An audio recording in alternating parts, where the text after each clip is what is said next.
The day after the tournament, I'm just going to do you a video of the last two games for my fun as well.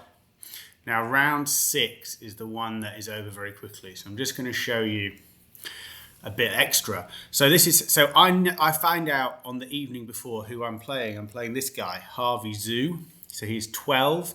He's nearly 2,000 rated FIDE, so he's nearly a candidate master. He's a very strong player. I'm really excited to play him. I'd love to know what games he plays, and I could prepare against him, and I try. So I've got the most up-to-date chess software available that everybody uses for preparing.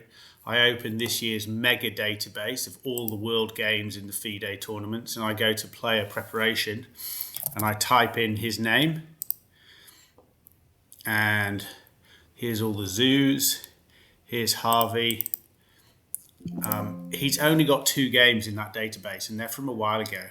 That's because not all the games in my tournaments are recorded. They're not sort of high enough level and all electronic to get in. So there's nothing there. So what else can I do? Well, I can go to the websites that I use, and I can try and find him. And I search his name, Harvey Zhu, and I find his handle, his name on chess.com, Harvey 1002, and I can see how strong he is. It's interesting here, this is his ratings. He's about the same as me. So interesting. So I'm finding this a bit. I think I'm underperforming in this tournament. He is maybe better than me in tactics. I look at his tactics, and his scores his bests are quite a bit better than mine. So he's a typical junior, I think. He's on average, he's about as good as me, but he's much better at calculating variations. I need an anti-kid system. I need to avoid, meaning anti-child. I need to keep it in a positional game. So I go to this website, Opening Tree, and I look up a user on his name here, and we pick games. He's going to be white, so I pick games where he's white, and this website will analyze all of his games that he plays online, and it will help me then know what he plays and what I should do, and then I can work out what I do against him. So he at home is trying to do the same about me. Only there's nothing to find about me because I haven't got my name in my profile on chess.com, so he can't look up me, which is probably quite a good game. So it's found them all there. So let's see. So now I think I just moved this.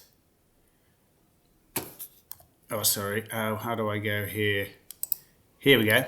So now, and I'm going to flip the board around because I'm black. We'll go here. So he plays, this is how often 610 times, he's nearly out of 700. He plays e4. So he's going to play e4. My move is the Sicilian, c5.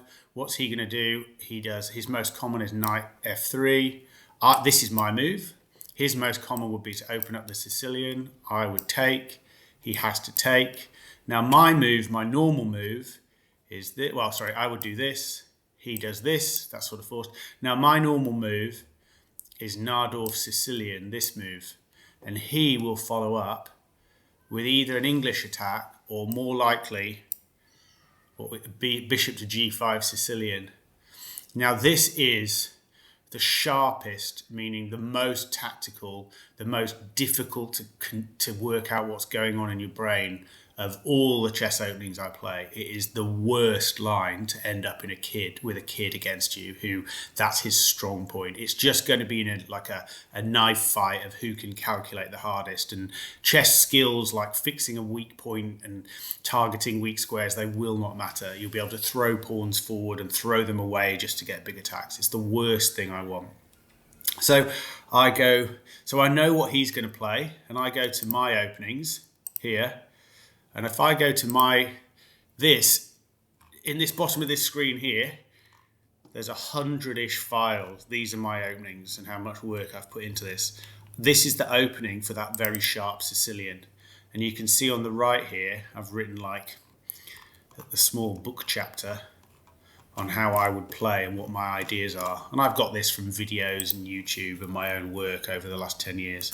So I've got this. This is the opening we're looking at. We were at this point, and this is how I play. But I don't want to play this way against him. I know that it's a bad idea against a kid.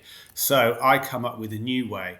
I look at what he doesn't like, and I decide I'm going to play this move in this position. Instead of the A pawn forward, I'm going to play this knight to here. This changes the game to something called a rouser. When I look back at his games, he then often does this anyway, and I'm going to follow up with this. Same tactic I used in the last game, keeping my position very compact, safe, playing for a kid. And then what I do here is, and then he's going to do that. I'm going to do this. Now get this, this is the next bit. This is what we're going to play most likely. So I want to know what happens in these games. I don't play this very often. So what I do is I go to my reference database, the database of all the best games in this position. My computer will work it out in a second. It's going through like 20 million games. And then I look at, I sort them by black as the best player. This is how I tend to do it.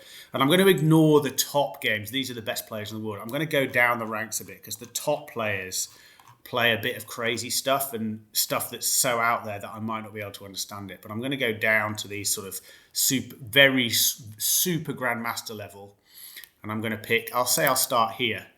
And there we go. I'm opening the position at hundreds of games from this position played by grandmasters, and I will open my chess engine to help me underneath here.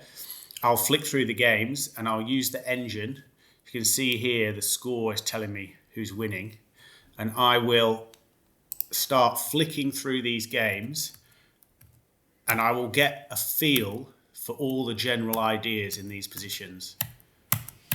And it's funny, when you know enough about chess, I can actually just look through the games like 1 minute each, and every game will open at the position that I'm looking at, and I just get an idea for, where to move my pieces, what sort of ideas there are. Like this is a common one here, giving up a pawn to have the two bishops in the middle.